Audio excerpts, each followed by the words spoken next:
Well, thanks, John, and thanks, Jim, for the invitation. And thanks, Professor Probosco, for being here today. He's on our advisory board just to make sure that I stay on the straight and narrow path. Appreciate your time, sir.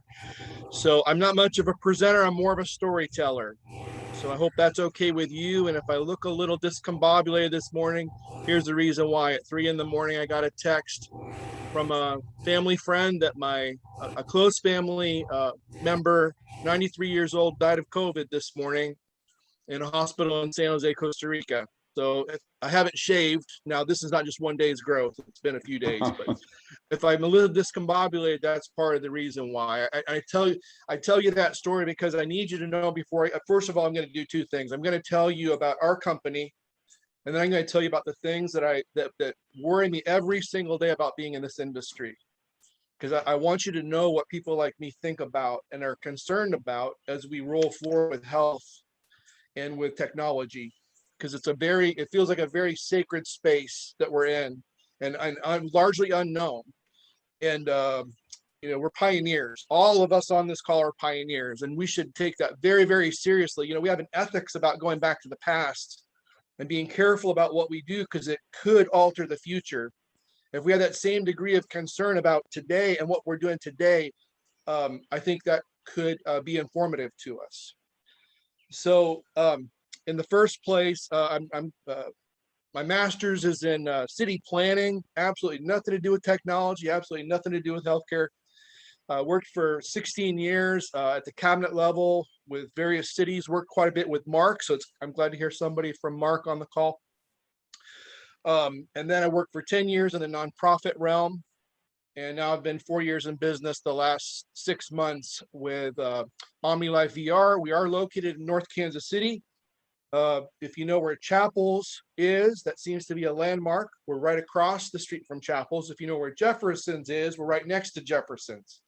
For women, for some people, it's all about the malls. For me, it's all about the restaurants. I have everything in context with where to eat good food. You may have heard of the other digital company down the road from us called Cerner. We're very proud to be located in the same city as Cerner.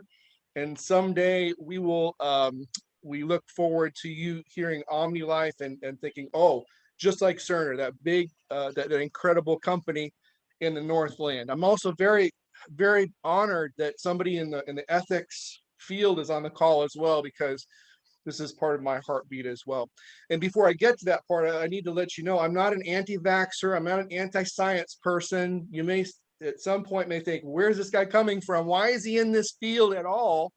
I've got to let you know, my son is in medical school. I'm fully supportive of that. My wife is a nurse. She worked at Cerner for 10 years, and she now does cancer research at KU Med Center. So we believe in all the modern science stuff. We're not opposed to that at all. And it may be strange for me to say that before I get into this, but I just need you to know when I get to that point about the things I struggle with, that you got that for context. All right. So who is OmniLife VR? We're a family-owned and operated company. As I said, we're located at 304 Armour, right across from Chapels, right next to Jefferson's. We are a billion-dollar company you haven't heard of yet, that we're changing that. We're in North Kansas City. Our founder, CEO, and owner, Marco Stanich, is the Steve Jobs of XR. When I say that, what I mean is that he's the one who sees far beyond the headlights, and he's the one who's the visionary, who's helping us understand where the company is going. Wayne Gretzky said, good hockey players skate to where the puck is.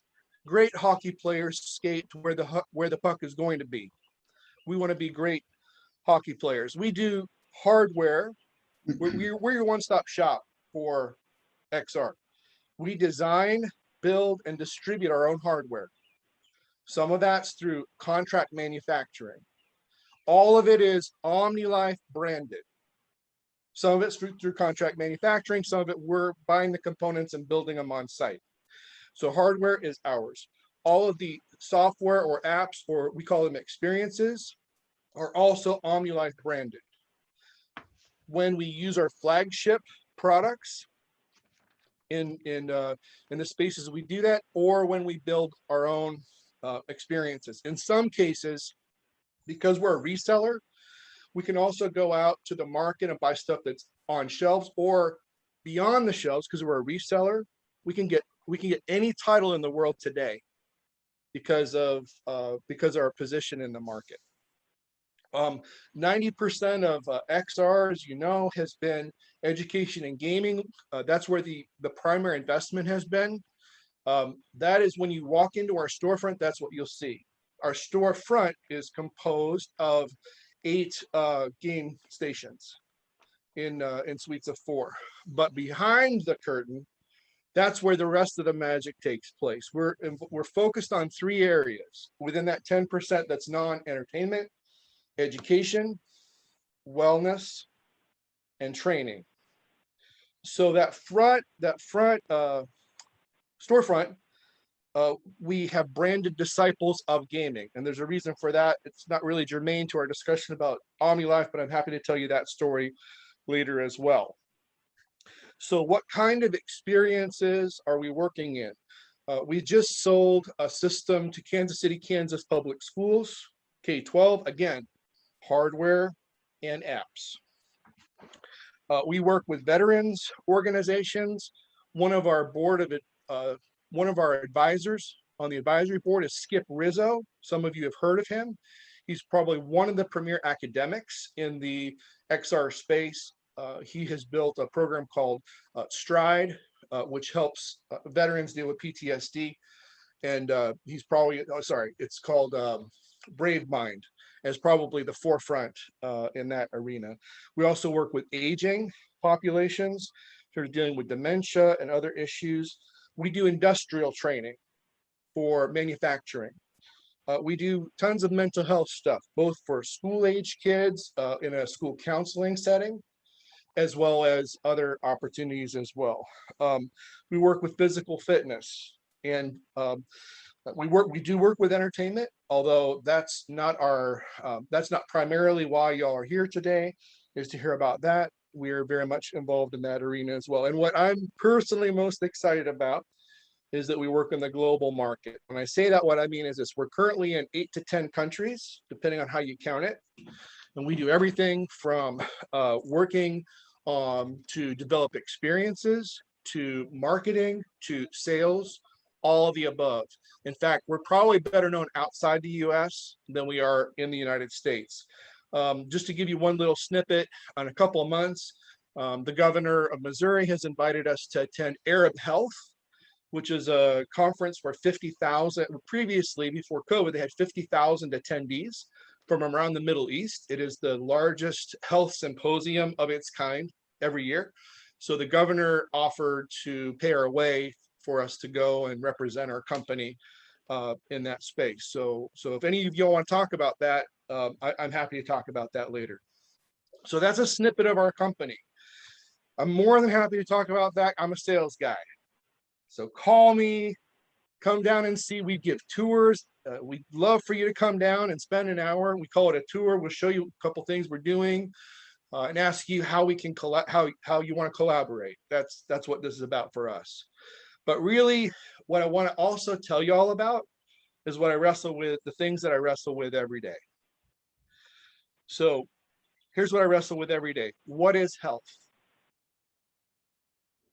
So my 93-year-old friend who died this morning at 3 o'clock, it seems to me that any definition of health, I'd have to look at an entire life like my friend Ray's. By the way that I knew Ray was in Costa Rica. I went up and visited him in the jungle. His family were missionaries up in the jungle. And I can tell you, if you haven't experienced this before, there's nothing like standing and looking at the moon. It wasn't a pink moon. There's nothing like standing and looking at the moon and talking with a 20-something-year-old and me saying, I can't believe man has been to the moon. And this man turned to me and say, are you kidding? Man has been to the moon? Listen, health and technology can go together, but it's not inherent that our health innovations, that our technology innovations will improve health. It's not inherent. And here's how I know that. Because when I was in city planning school, they asked us this question: what makes a place a good place? What makes a place a good place? Tons of answers. The gentleman from Mark, you probably work on this all the time. Tons of ways that that city planners can answer this question. But I have a question for you all, a rhetorical question. What makes a place a healthy place? Because at the end of the day, what are we doing here? We're here to make places healthier. Let me tell you a little bit. I'm sure you know this already. The etymology of this word health, the Old English definition of health goes back to the word of wholeness. Wholeness. The Spanish word for health, salud, actually goes back to the Greek. Homer's the first time we see this in Greek literature is the word salud, and this word is brought forward in actually a drink ceremony between friends. It's like to your health, salud. Health has to do with wholeness. Going back to the Hebrew definition of shalom, peace. Peace has to do with being connected. It's connectedness within myself, with the world around me, my friends, my neighbors, with deity, if something bigger than myself. Ladies and gentlemen, here's what I wrestle with every day, because my definition of health is being connected. My definition of health is being surrounded. My definition of health is healthy friendships, functional communities. And so for me personally, here's one of the things that I wrestle with every single day. I have kids who work on who are in the entertainment space every day in my storefront. From time to time, they get so excited with what they're doing, I'm not making this up, that they pee themselves. This is not a first for our company. It's not a first for our space. I remember hearing stories about the Japanese and their intense gaming, how they actually have the intense gamers, they have diapers that they wear as they're participating in their gaming experiences because they can't let go for a moment of what they're doing there. So the question that I have to ask myself, folks, is this. In my working on moving forward health innovations, are we doing things that cause us greater connection with ourselves and with our communities? Or are we in essence separating us from the real universe and real relationships and who I am, listen, as a human being? This is an age-old question, should be an age-old question for anybody doing technology. So my friend Ray Schlabach, 93 years old, I'm going to tell you why I think he had a very healthy life. I'm going to tell you, I think he had a very healthy life in retrospect of 93 years, up to 3 o'clock this morning. I can tell you he had a very healthy BMI. I can tell you he had a very long life. I can tell you that in terms of comorbidities, he was relatively healthy from all those parameters, okay? But I'm also going to tell you this. He had incredible friendship and relationship with the people around him. And that's what counts, in my opinion, more than any of the other things when it comes to health. And it used to be that people like me were thought to be, esoteric philosophers, all that sort of stuff. But here's what the research tells us. Check it out. Loneliness and the sense of disconnection is the leprosy of our Western culture today. There are scientific research findings that will show us that actually, in terms of the science of it, loneliness can affect one's health more than smoking 2 packs of cigarettes a day. To me, that is the critical definition and demonstration that health goes well beyond what the numbers might tell us, and we have to take into account the whole, not just the whole person, but the whole community. And we also have to take this into account. How does this impact humanity? Because the things we're working on, like any technology, generally they're neutral. But just because we can do something, even in XR, does that mean we should? And who is it that's thinking about those things? I am every day.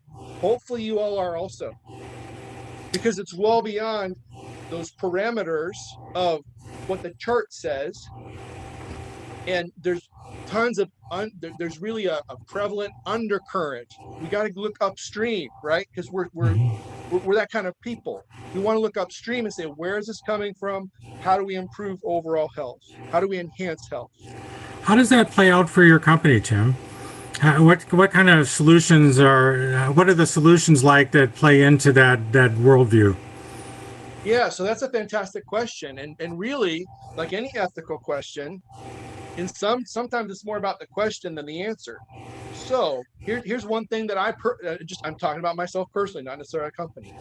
I wrestle sometimes with how we use avatars. Sometimes when we use avatars, that's going to be I see a positive effect, in so much as maybe in a mental health situation that might cause somebody to help somebody open up further and beyond. But in some cases, an avatar could be utilized as a way to create a false self. And that may or may not be healthy, especially as we're creating connection within that space. So those are the kinds of things that's the first thing that comes to mind when you ask that question, John. Mm-hmm. But I think everything I do, like the kid who pees himself because he's too busy playing. I mean, from a sales perspective, I say we sell a diaper package when kids come in. We could make a lot more money if we could sell the themed diapers. The themed Omni Life diapers are disciples of gaming diapers, and just kind of make fun of it. But that's a good question, John. I don't have I'm here mostly with my struggles and not necessarily with answers. So I don't see this as something for me to lead or even for a company. I think this is the responsibility of this community to talk about. Well, I think you make a really great point about the connectedness, and that's the one thing that I think is highlight of the virtual world is your ability to connect over time and distance to others or to delve into an experience. So you might say a little bit about kind of how OmniLife is treating those kinds of things, and maybe even you could walk us through what one of the experiences is like. Sure. So those are kind of two different things, but I'll do my best on each of them. Okay, John? So the first is we have a very strong in our global string, our global pillar. We have a very strong connection with supporting national and international connection between students. So we have a campus that we're serving in Kansas City, Kansas, with XR. We also have campuses in Kenya that we're serving with XR. So how can we improve and increase the connection by utilizing those resources so that we can exchange POV, exchange stories, exchange point of view in ways that may not be possible or maybe less possible without this kind of technology? But it's not just international. I mean, most of our communities, I hate to tell you if you're worried about social issues, most of our communities are more homogeneous than they've ever been in the past in the United States. In my opinion, that's very unhealthy. But in terms of how that you can use a technology to improve on that, we can have opportunities to connect these students who are in different parts, who have different POV, different perspectives through the XR technology, so that I can do a tour with my 16-year-old the Kansas City, Kansas kids can do a tour of their life, a day in the life of a 16-year-old with the kids in rural Missouri or in Alaska or in Florida. And in that way, that's what we're working towards, that kind of thing where we can use this technology as a positive. Your second question, can you remind me again, John? Yes, I was just wondering, I understood that you had done some kind of immersive kind of experiences and that sort of thing. I was wondering if you could maybe just walk us through what an experience is like. And Professor Probasco has a point, I think. Yeah, absolutely, sir. Go ahead. Yeah, may I step in here, Tim? So one thing I want to say is, I'm the director of mental health for OmniLife. So my primary focus is mental health and how we can apply this technology in a therapeutic manner. And I think I'm one of the few therapists that I'm aware of in Kansas City that is using therapy in this method. So I use VR to teach how to do meditation. I use it for people with anxiety, with depression. Excuse me. We use it with people with acute and chronic pain. It's got some really tremendous impact there. But bottom line, going to what Tim was saying, excuse me, the connection that I see is that now we have telehealth, which means that we can reach out to patients who live in inaccessible or rural or distant areas, or who do not have a means to come to a doctor or a therapist office. So we can reach out using telehealth to do that. Once we make that connection, we can use virtual reality to create a feeling of presence. And that's one of the striking benefits of VR, is that the nature of VR is that you feel like you are in this place and that you are present in a virtual reality.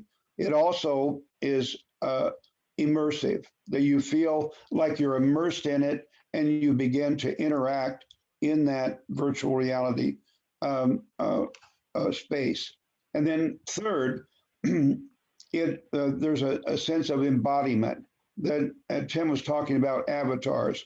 And I share some of the concerns about that. But one of the positives about avatars is that the person will identify with that avatar.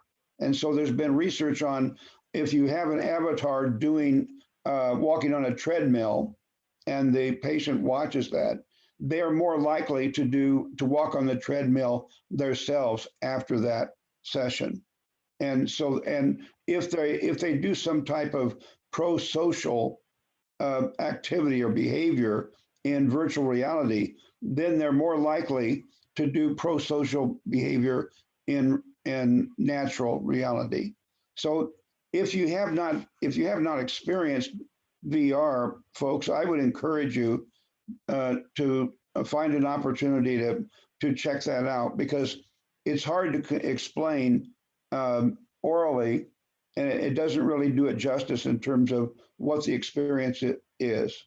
But I hope that helps. So in a sense, telehealth makes the connection. VR helps to make that an experience in which the person feels like they are present in that new reality, and they're doing their physical therapy sessions, or they're doing psychotherapy session with their therapist in that setting. And so the connection and the sense of presence, the sense of immersion, are the things that can have a therapeutic value. Well, that's great. That's great to hear, Professor Probasco. What would be an immersive experience that you've been using? Well, one of the experiences that I use it's a VR experience called Meditation VR, and you can select out of 50 different locations that you go, where it's a beautiful location, say Hawaii, and you sit in front of a beautiful waterfall, and the immersion begins at that point, because it seems so real, and this sense of being present in front of that waterfall. But then you can select a meditation voice that will then lead the person into practicing meditation and learning the skills to use that in the natural world. And so in doing that, and you can go to the redwood forest, you can go to Japan and stand in front of a bridge and a waterfall. So it's a very immersive experience that in which the person really does get the sense that they are in that environment, and it helps them to learn and apply how to use meditation.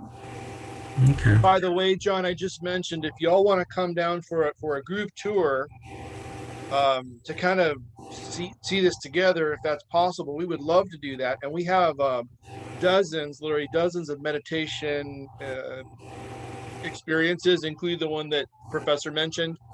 And it's one thing to talk about it, but I'm going to tell you, it's another thing to have that headset on. You are completely there. And I think that y'all would get obviously a completely different understanding by sitting in the headset for 5 minutes. It will change your life.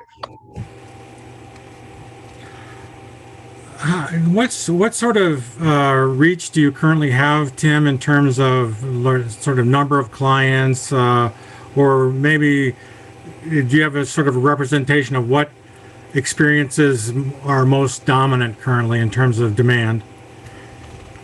Yeah, so I'm going to tell you that our founder and CEO and owner has been in VR for 7 years. That's like 100 years in human years. I mean, he's like the Steve Jobs of VR. If you put all the guys and ladies who were in VR at the time when he started in an airplane and the plane went down, VR would be over. I mean, he picks up the phone and calls anybody in the US or abroad. And by the way, obviously XR is much larger abroad. He's got all those connections as well. So there's the Steve Jobs. He's really been working on the vision side.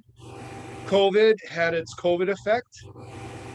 And what I can tell you is that we're rebuilding and regrowing now. In the last 6 months, I can tell you that we have operations, active operations in eight to 10 countries, depending on how you call it.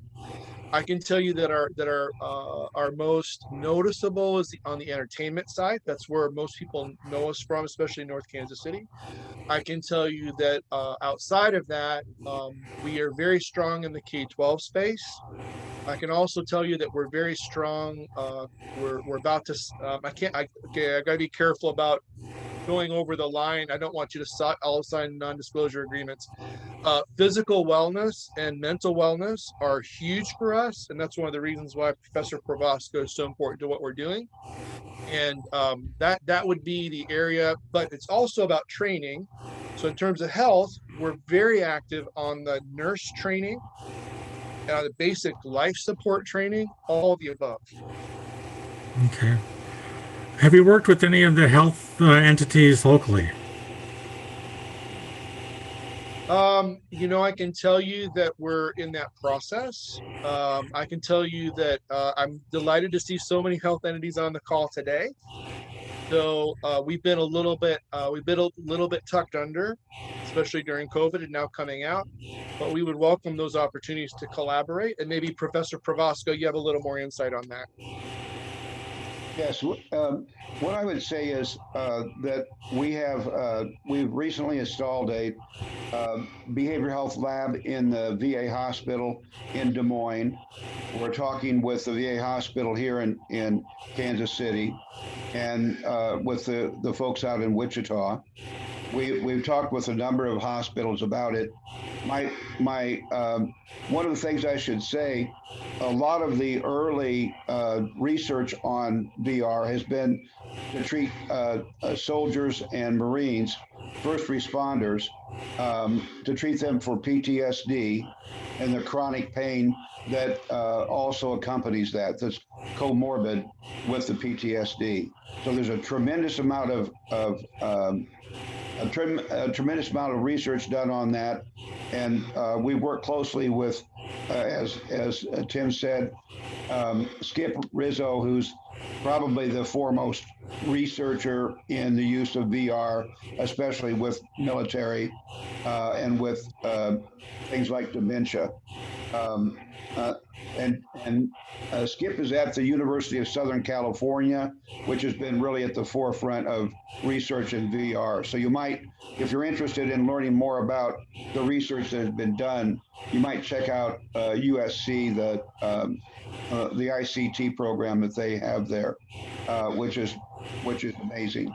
So we've got several schools that we are providing VR to for their educational, and we're talking with several of the hospitals about beginning to incorporate this into their treatment. I know that Children's Mercy has started to do some VR there. We've talked with them about the tremendous use of VR for pain management. There's been Cedars-Sinai in Los Angeles has done a tremendous amount of research on using VR first as a distraction and then as an immersive experience, so that they can use this with children in pediatrics who are having operation, adults that may be burn victims or other serious injury. And the research shows that it reduces the pain, experienced pain, by in 65% of the people who do this. And the reduction in perceived pain is somewhere between 24% and 50%, depending on the patient. So one of the things that we're trying to really focus on is the use of VR in pain management, and that could be something that could make a tremendous impact on patients and on their anxiety about having medical procedures or surgeries. And also, one assumes reduce the need for opioids as well. Exactly. Yes, John, that's right. So this is a remarkable alternative to using opioids for pain medication, and it's been shown dramatic, very significant impact in this regard. And if I could also point out, Professor Probasco is being very humble as usual. He was also invited to present a research paper with the KU Telehealth and Telemedicine Institute for a symposium that they're doing in September. I've looked at the resource. This is, in addition to being the future of healthcare, it's also directly where we're headed as a company in terms of XR. Okay. Well, yes. I've kind of dominated the conversation, so let me make sure I open it up to the team for any questions coming from the group. I'd love to hear more about your partnership with the VA hospital in Des Moines, Leon. That sounds really interesting. What is that like from in terms of the relationship between the hospital and OmniLife? Like, are they a kind of a consulting customer, or do you go in and operate the lab, or do you just provide the hardware? How does that work? And I do have to step in from a business perspective and say that part of this information is proprietary. So if we could just take it at a high level, and Aaron, we'd be more than happy to talk to you offline about what's possible. We can tell you that this particular application is used in their physical therapy department. And that's about all we can say until we get in, without going into proprietary discussion, okay? Tim, can I speak to the issue about PTSD and how they're using that? So, Aaron, that's a really good question, and we're very excited. And what we did, one, was we go in as consultants, and that's the attitude we take. So we went in with them and talked about what are their main challenges, what are the issues that they're experiencing with their patients. And obviously from the news, we all know the VA has taken a lot of hits for not making their services available and so forth. So part of what we did was to assess really what their needs were, and then to identify how VR equipment could be utilized for that. So as Tim said, one of the main things is for physical therapy, physical rehab. Secondly, the mental health benefits of this in terms of treating the PTSD. And so we installed VR equipment that they are now using along with their regular therapy that they do with patients who come to the hospital. And then we provided them with a number of VR experiences or applications that they can use with veterans. And some of these Tim already talked about would be Brave Mind, which is designed for soldiers coming back from war zones. And so there's an experience called VR VR Afghanistan, VR Vietnam, So we have a number of VR experiences, and these are exposure therapy, for those of you that know about how exposure therapy works. So the idea would be that the veteran puts on the headset, and they see that it looks like they're going down a street in Iraq or Afghanistan, and the therapist is at the side with the keyboard, and the therapist says, now you see that car up in front of you on the left-hand side of the road. In just a moment, I'm going to set off an IED in that car. And so hold back from that. So the therapist is then forewarning the patient that there will be an explosion, which so many have experienced. So it does trigger a reaction, but the therapist controls how long it is, how loud it is. And typically what happens is, after a little while, then the veteran starts to say things like, this reminds me of the time we were in Baghdad. Excuse me. This reminds me of the time we were in Baghdad and an IED hit a Humvee in front of us, and we were not able to save our buddies. So that then leads to the opportunity to process their thoughts and memories about what they experienced in war. And those of you who have worked with people with PTSD probably know that one of the diagnostic criteria for PTSD is avoidance. Almost every person who has gone through severe trauma will try to avoid thinking about that or talking about that experience. So this is just one snippet. This is a use of exposure therapy, and it's used in a very careful way so that it doesn't overwhelm the patient. And Aaron, does that kind of answer your question? Yeah, no, I think that's really helpful, and so it sounds like, and thank you, Tim, for posting that link, because that's useful as well. So Professor Rizzo has been doing a lot of work to develop this kind of technology, and then it sounds like OmniLife's role is maybe to kind of help implement it into a clinical setting. So you take on that sort of like you might hire, Deloitte to help you with your ERP implementation. You might hire OmniLife to help you take this package and implement it for a health system. Right. And what we would do then, Aaron, is that we provide training on the front end.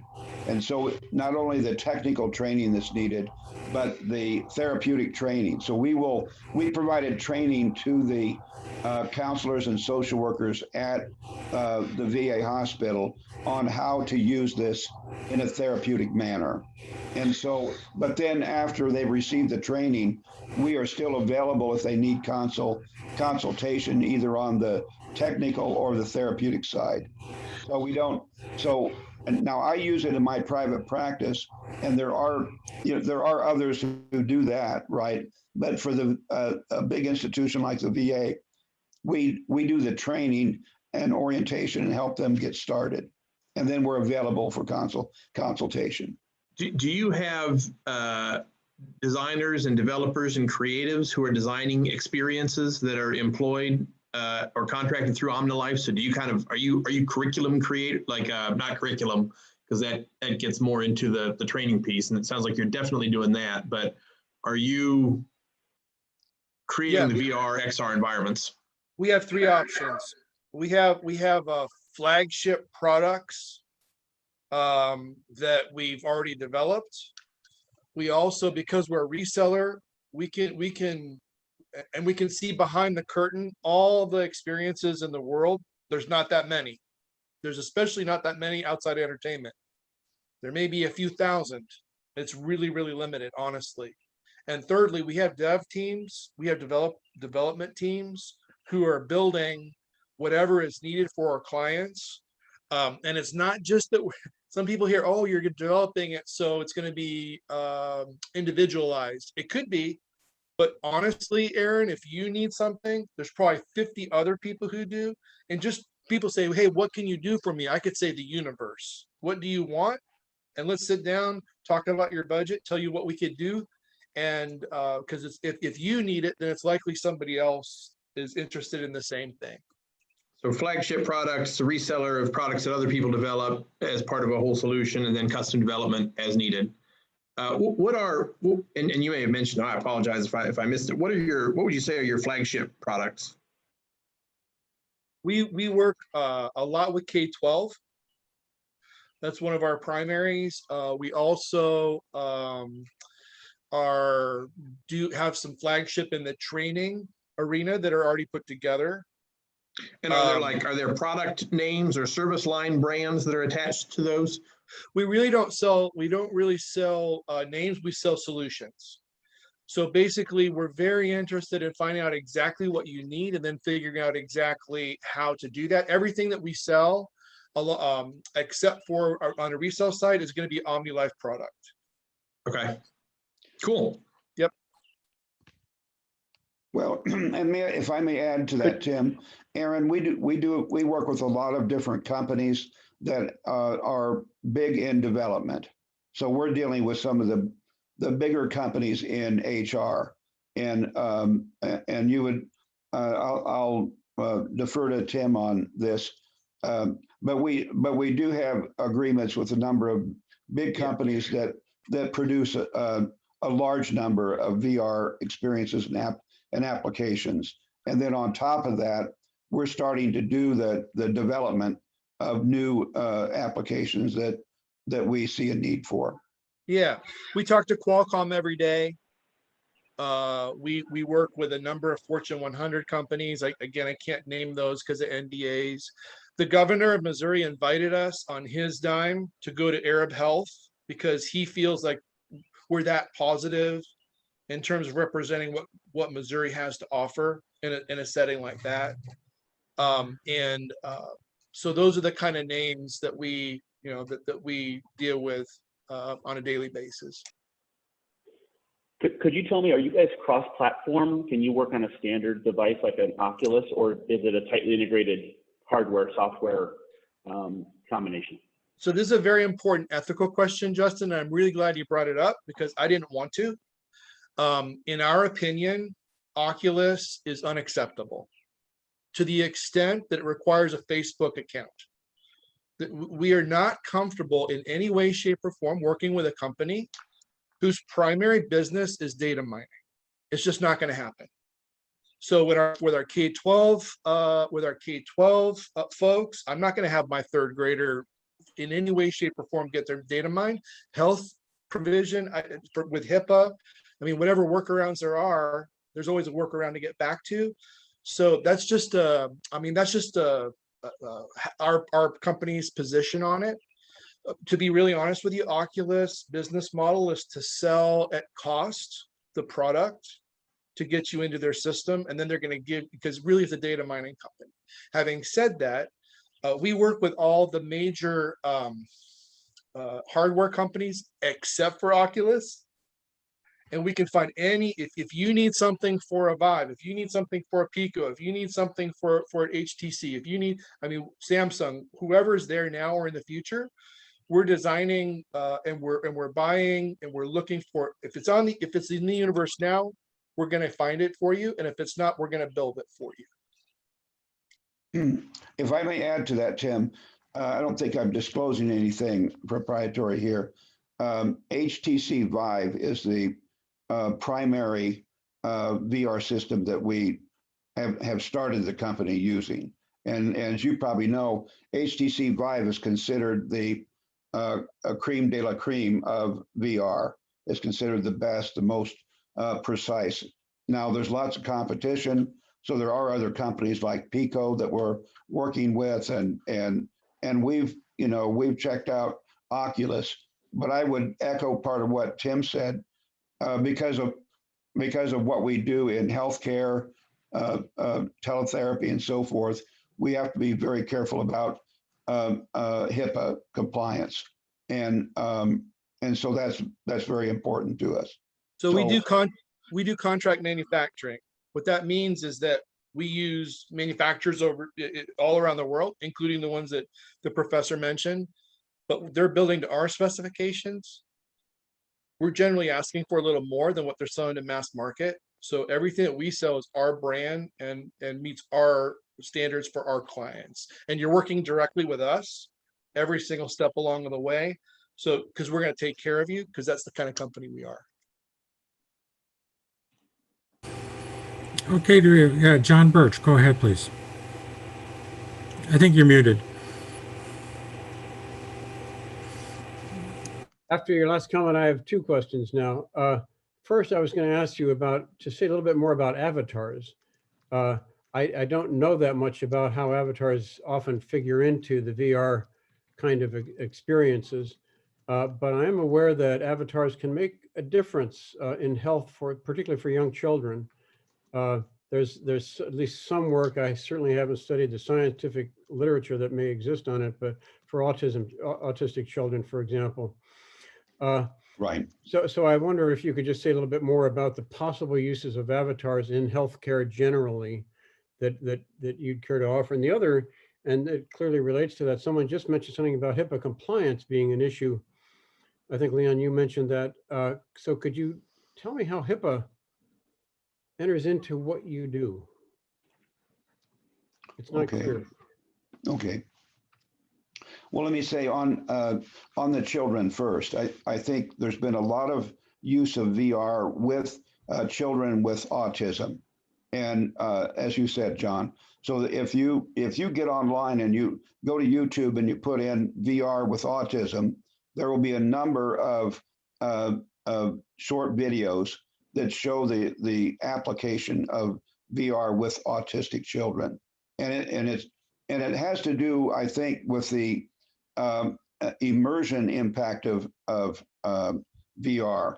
That is it's so immersive that for the autistic child, they really engage fully in what that experience does. And so I would encourage you to check that out online. It has also been, well, let me say this in terms of the HIPAA, the images, the any kind of documents that are used that go through a telehealth network are under HIPAA they need to be in a under an encrypted platform, obviously. Now, as I understand it, HIPAA does still not consider conversation outside of a therapy situation as being something that falls under HIPAA. It's I think that's a question that's going to have to be worked out as we become more and more familiar with telehealth and how that works. But most of the major platforms, including Zoom, provide an encrypted platform. So there are probably hundreds of teletherapy health networks now that have popped up since COVID, and most of those networks are keenly aware of the need to be careful with any type of medical therapeutic information that is exchanged between a doctor and a patient or a therapist and a patient. Mm-hmm. I don't know if did that answer your question? Well, yes, yeah, and I guess it tells me a little bit more about your business model that I had maybe missed before, which is that you're selling your service to providers, and they're the ones who use it as treatment for their patients. And so, of course, it is treatment, and so it is covered. It is required to be under HIPAA privacy and confidentiality. I somehow hadn't quite realized that was totally your business model. I thought you might actually have uses of this treatment, so to speak, of this experience that are not necessarily, even though they're medical or they're healing in nature, not necessarily medically prescribed and therefore not associated with the HIPAA covered entity. That'd be correct. The applications that Professor is speaking to, what he does on a daily basis, obviously would be, but there are thousands of applications that we can get into that are not covered by HIPAA. And it's really about every kind of educational process. This is the future of training. I mean, this is the future of training. We could talk more about that when you guys tour. If I could talk about avatars for a moment, I completely concur 100% with everything Professor said and all the research. On the other hand, there's reasons why this is not best case, best practice for telehealth or even the screen, because we lose three things that are super important for health in terms of the way I define it. We lose empathy, sympathy, and compassion. If a doctor is an avatar talking to me, or likewise, if I'm a patient talking to a doctor as an avatar, we lose the human connection that's so important. 90% of our communication is nonverbal. So just when we just talk about the healthcare issues, we're going to need to move beyond the avatars as options. Obviously, keep it when it makes sense, when it improves outcomes. But in a lot of cases, shoot, we've done so much to dehumanize our industry. We don't need it. We need to move beyond the avatar as the primary go-to when it makes sense, which is 90% of the cases, in my opinion. This is just my opinion. Thanks. That's great. That's great. Thank you very much, Tim. Do we have maybe one more question, and then we'll kind of get to some of the updates for Casey Digital Drive? Any other thoughts? I have a quick question, probably related with generations and how the different generations perceive the intervention. Because in my experience, there's a humongous difference depending on the generation. Right. And maybe let me respond to that, Manuel. I think what we've seen. Let me start with this. Over the last year, I've primarily worked remotely from home, like so many people. I would go into the office maybe one day a week, masked up. But at home, I've done probably 1,000 teletherapy sessions online over the last 12 months.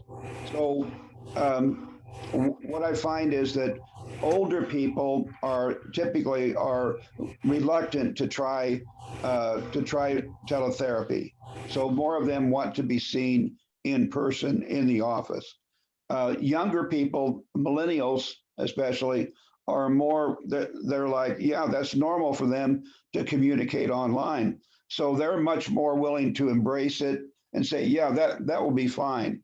So I, as a therapist, will say, I'm mainly doing virtual therapy these days, but I do have some patients I see in person on Friday and Saturday. And so the millennials they might like to see you on the first visit in person, but beyond that, they're quite comfortable with doing teletherapy. Whereas some of the older folks still hold back from that.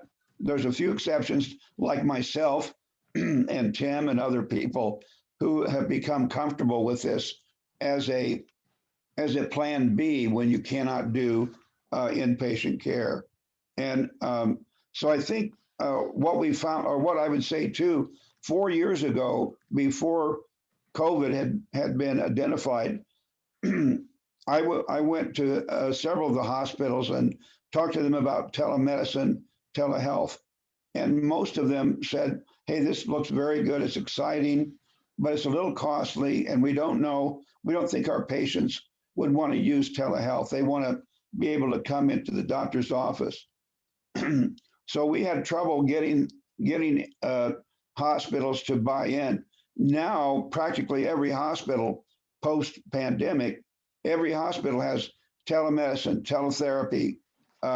There's been an explosion of an awareness of how telehealth and telemedicine can benefit people, especially in behavioral health. In my area, there's been an explosion of networks that have popped up, and you're probably aware of that now too.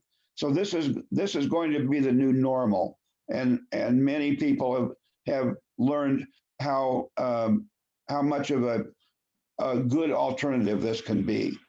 On NPR the other day, I heard a mention about KU Med Center, and the person I think from KU is saying before COVID, they did about 100 telemedicine visits a month.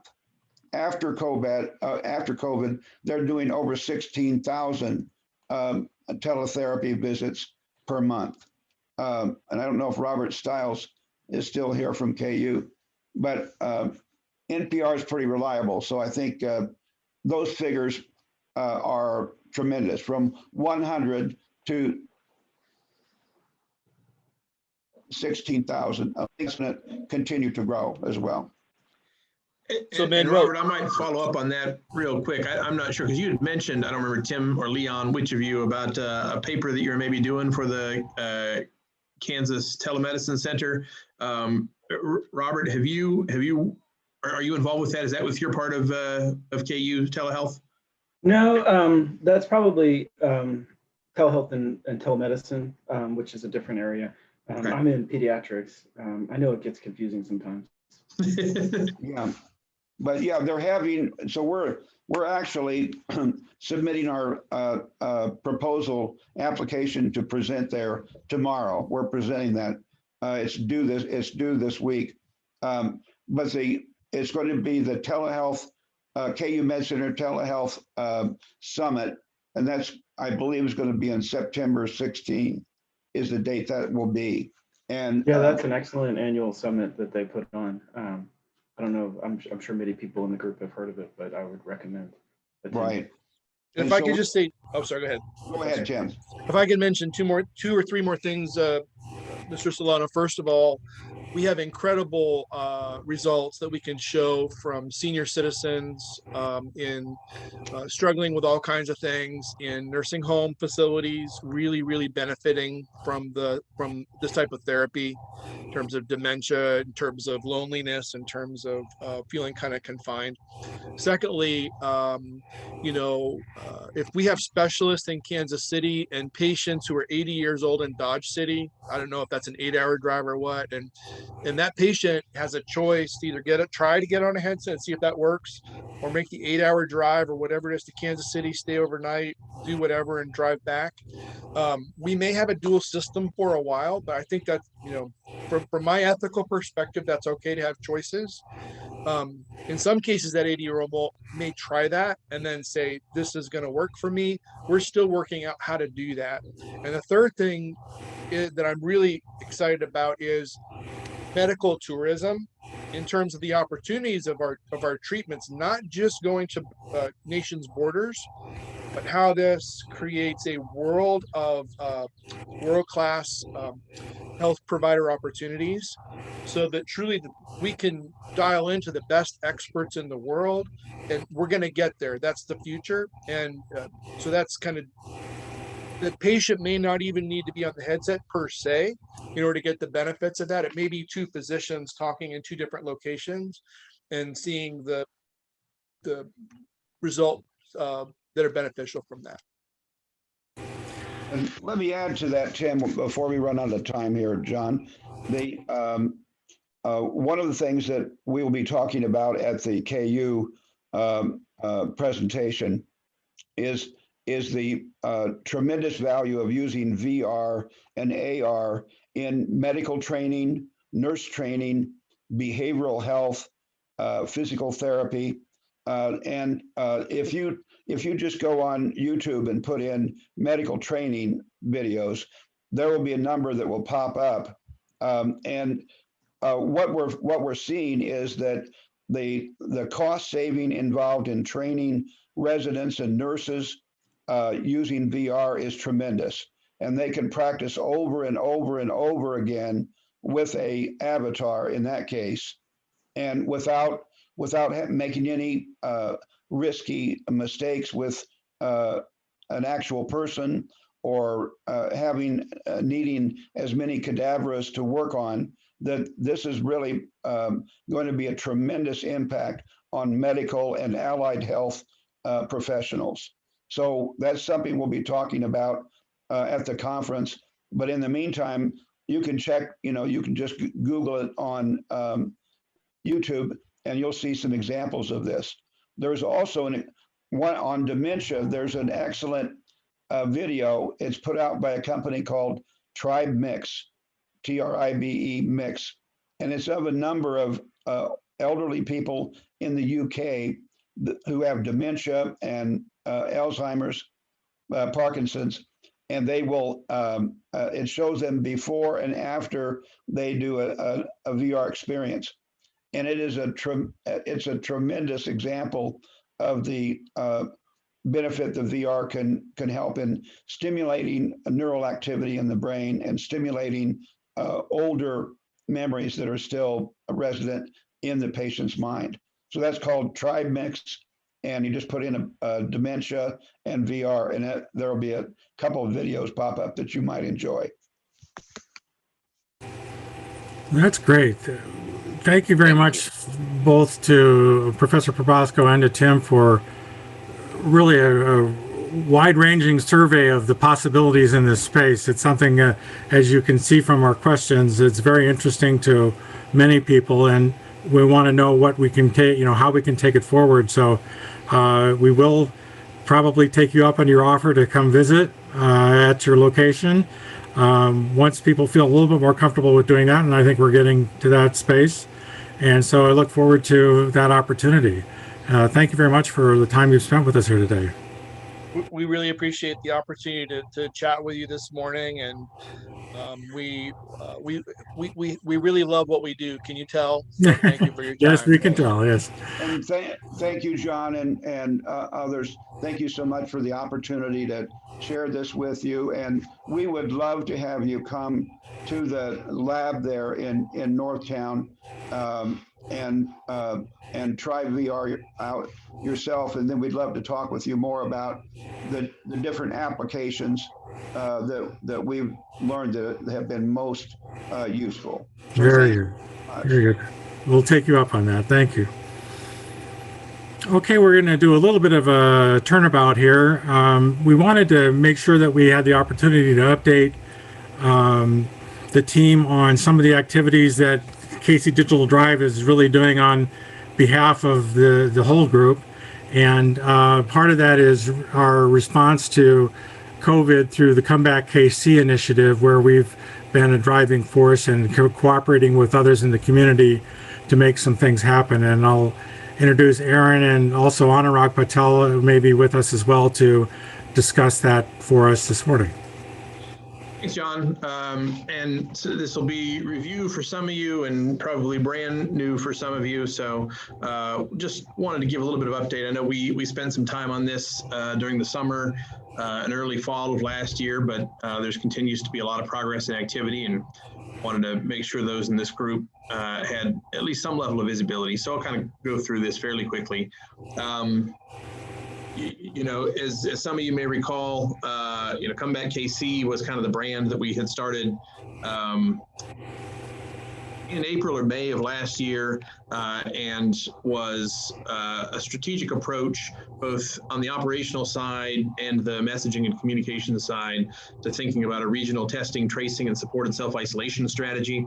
Worked with the 6 or now 7 different local health departments, and Mid-America Regional Council have been doing a lot of work with BioNexus, with the Chamber and the Civic Council and KCADC,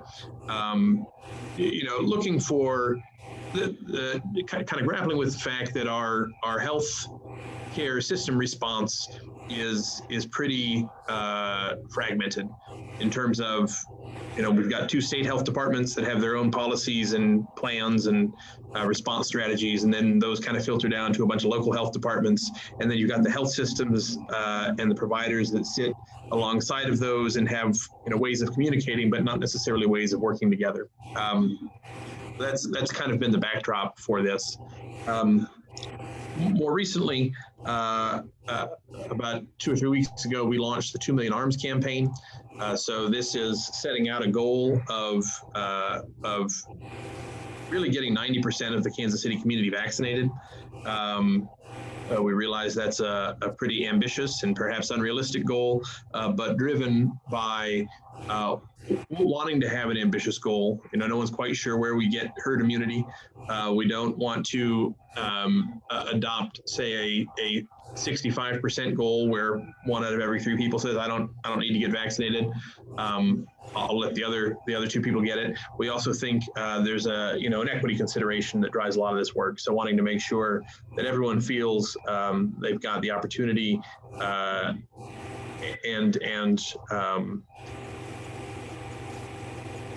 I'm hedging about whether I use the word obligation, which can be a little bit charged, but that there's really a community benefit that that vaccination's a community act, not just an individual act. Again, recognizing that everyone's kind of working through that and making decisions at their own pace.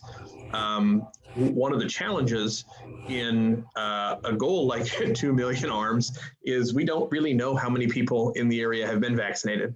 There is a tracker. There's an updated version of this website, and I should have pulled it. It looks kind of like this. I don't think this is live. This is April 18th. Either today or tomorrow, we're going to update the new site. So we are working with Mark. This will pull, I think, once a day from Mid-America Regional Council. The number here is full vaccinated. So if you want to look at like people who have gotten their first dose, I think it's maybe 600,000 or 700,000.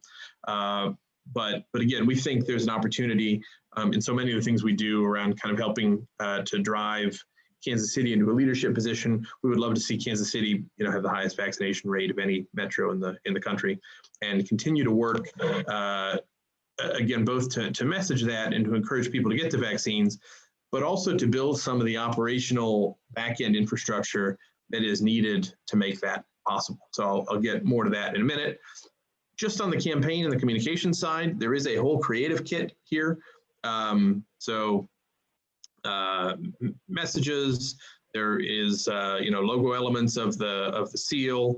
It's in English and Spanish. There's the color palette, design elements.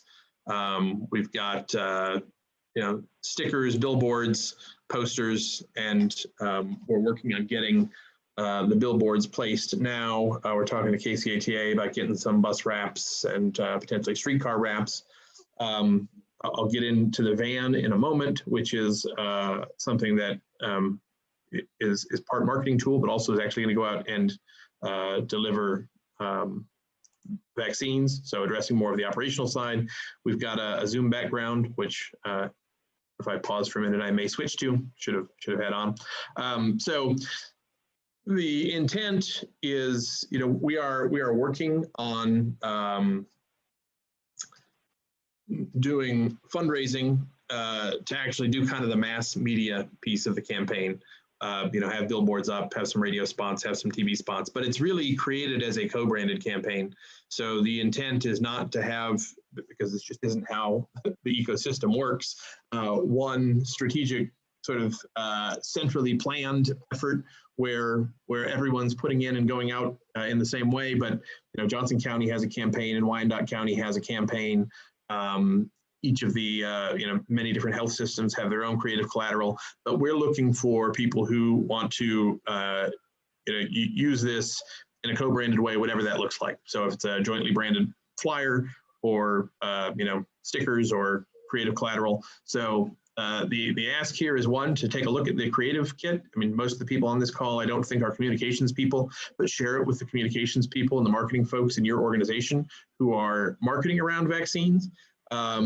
If you've got ideas about how to incorporate it, we would love you to use those, adopt that, and share back with us what you do.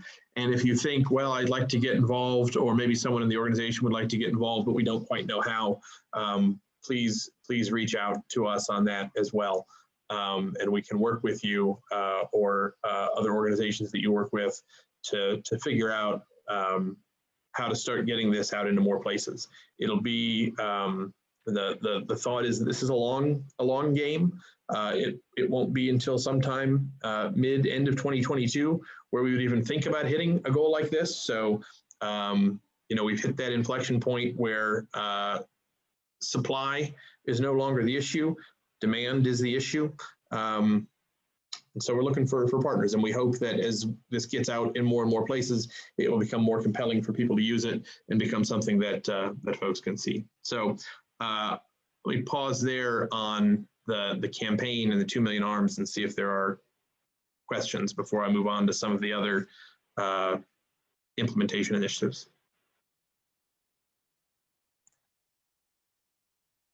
Yeah, this is Teresa. Quick question. Are you working with the Show Me Vax and Kansas WebIZ, as well as the HIEs, to identify the orphans, as well as those that haven't even registered? So I will defer to Anurag to answer that question as we get to data infrastructure. I think that those data sets feed into the MARC data that we pull, but I don't know that we're working sort of specifically with developers at the software providers for the state systems. There have been a lot of challenges around data that have some of which have been persistent throughout testing and tracing, which frankly I think our tracing priorities have diminished a bit over time, even though this is the time at which we hoped they would be kind of up and ready to go when we had a little bit measure of control. But we have been doing a lot of work setting up infrastructure on the back end that helps individual health systems or health departments manage their data. And then I've listed a couple different applications that we're using that for. But Anurag, let me turn it over to you to talk a little bit about these kind of middle 3 points around how we've been working with the data. Yeah, sure. So Teresa, I'll answer your question and others as well. But one of the things that I wanted to mention is that the technical aspect of this is very different than the policy/political aspect of this. So what we could do is what we can actually do. Let's start with mapping. So one thing we've been working on with a regional set of partners, MARC being the major owner, MARC, M-A-R-C, being the major owner of the mapping piece. Aaron, can you, you're still sharing your screen. And I was gonna go back to that. So the piece that we're looking at for mapping is looking for what we call vaccine deserts, not necessarily just from the provider standpoint, but also from the citizen or patient standpoint, which areas of the city are lacking penetration in vaccine. And from the initial standpoint, it was more on the idea of access, not necessarily what we usually hear about in the media, which is vaccine hesitancy. So with mapping, we've not only worked with MARC on pulling in data from the census to figure out where populations are, but looking at different types of vulnerability indexes to help manage priority and or equity in diverse populations. Currently, MARC is working on their version 1, which is already available to some of the providers and some of the partners. And that version 1 is looking at different indexes that MARC has created quasi-bespoke. The one that we're moving to after that, which is not a let's get rid of the old model, but add a second layer and maybe even a third layer. The second layer that we're adding to that is what's called SUVI, or the Social Vulnerability Index. It is an index that's used by the CDC and NIH for addressing emergency situations in an equitable way. So this was originally designed for natural disasters, but is very applicable and has been used, or sorry, researched by a lot of entities for the purposes of the pandemic. It is also static though. So it uses data that has been collected over the year in previous years to then build out a vulnerability index, using not just demographics, but also economics, social determinants of health, and geography. And then the next one that if we can get to would be the pandemic vulnerability index, is one that we're looking into. It adds to the social vulnerability index, but it looks at real-time data as well, including vaccination rates, case rates, death rates, and hospital capacity. So in a sense, what we'd like to come to is a place where providers and or partners can look at a map initially and see census block level or even neighborhood level access to vulnerability and say, hey, these are the areas we'd like to work on next. From a data perspective, it'd be using the same data at the census block and or neighborhood level to build out priority lists or look at ways to match those indexes with patient populations that they're interested in or have access to. Any questions on that before I move on to the next one?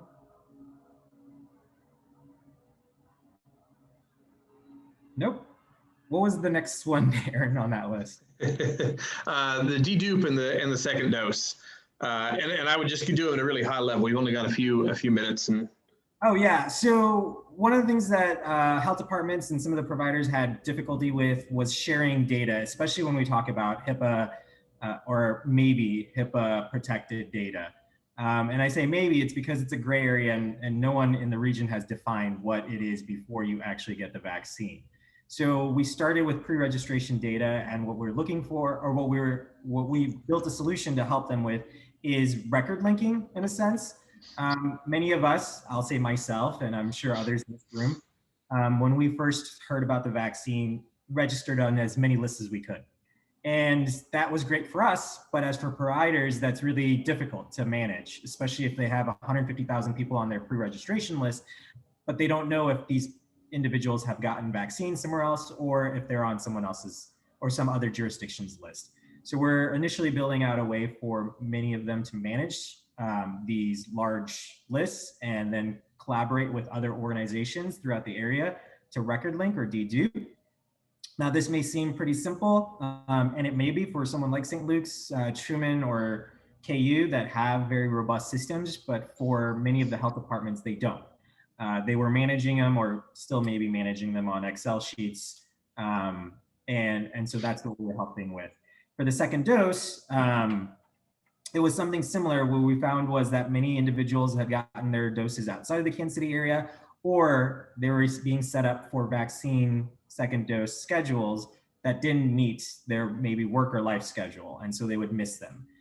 The current policy on both sides of the state is to try and push those individuals to the same provider to get vaccinations. Now that might be nice if that provider is open 5 days a week or 7 days a week, but many of these mass vaccination sites were open once a week or once in a while. And so there weren't enough opportunities to get them vaccinated on their second dose. So we started with Operation Safe to help them figure out a way to collect those second dose orphans and then match make them to opportunities that are available through partners. Now we're up to 3 providers and we're opening up the list. But really it's just to try and manage those that have missed their dose and can't get back to their original provider. Teresa, to answer your question real quick, we are not using WebIZ or ShowMeVax, mostly because we can't. Policy-wise, they are not releasing that data at a direct level. Individual providers can do a query if they have an API to look to see if there is an individual there that has gotten their first dose or maybe even their second dose. And they can even pull them down to see if they have a scheduled next dose, but they don't have a way to say, hey, can I find a list of individuals that are missing their second dose or second dose orphans and see if we can help provide for them.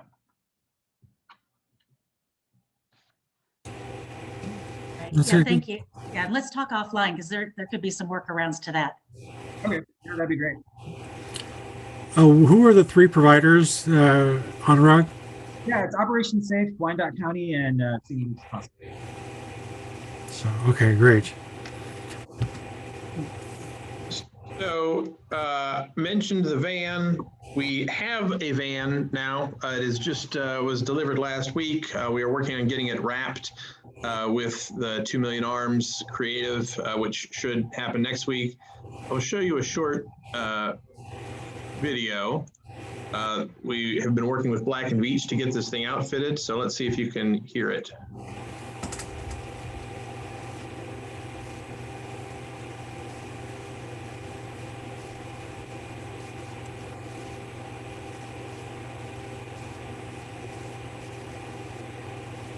Let's take a look at the first vaccination van. First, we start with the Sharps container.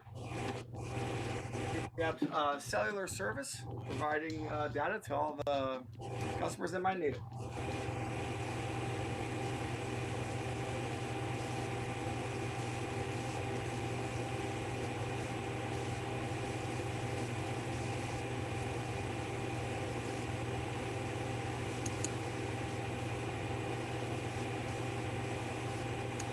control panel that controls all your breakers and 12 volt. A mobile access panel if you need to access any of the electrical.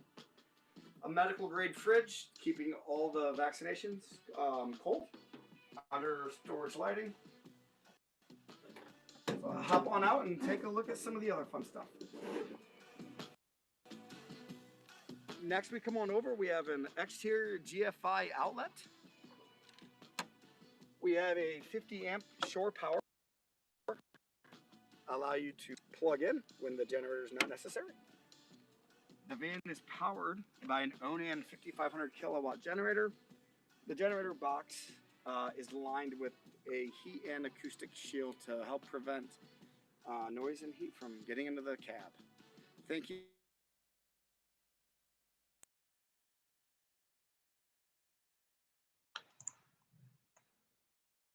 So this is a community asset that is intended to be used to get vaccines farther out into the community. It's usable by health systems, health departments, anyone who wants to go do vaccination or host vaccination events. Please, I want you to just know that this is out there. If your organization has a need for it, let me know or share with other people. It's something that we've seen really from the outset, that in addition to our kind of mass vaccination events where we attract people, we've got to be able to get out and closer into the community. And so we got a grant from the Patterson Family Foundation to help support that for a year, and are kind of working with some of the counties and health systems to figure out what the best way to get it out into action. And we're right at 10. We had a couple other updates, but I'm going to save them for a future time. We'll tease Jim Starsiv, who some of you know. He's been here once or twice. He joined KC Digital Drive as a Solutions Lab program manager last fall, and we recently were awarded a $750,000 EDA Sprint grant. It's a COVID response grant. UMKC's Innovation Center and Venture Studio is the lead, and we've got a program that we'll be running over the next 18 months with them to take these sort of the solutions work that we've been doing around COVID, do it a little bit more systematic way, look at some of the additional opportunities and still unmet needs in the community, and source those, and then hopefully develop them into business ideas, product services, new ventures, and sort of take an entrepreneurial mindset, both in the healthcare space as well as the digital inclusion and equity space. And update you more on that. We should have more details on how that's going to roll out in the next couple months. Great. Thanks very much, Aaron.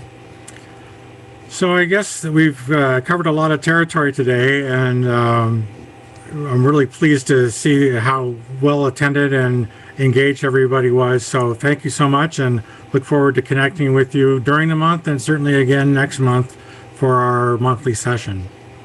Thanks so much. Thanks, everybody.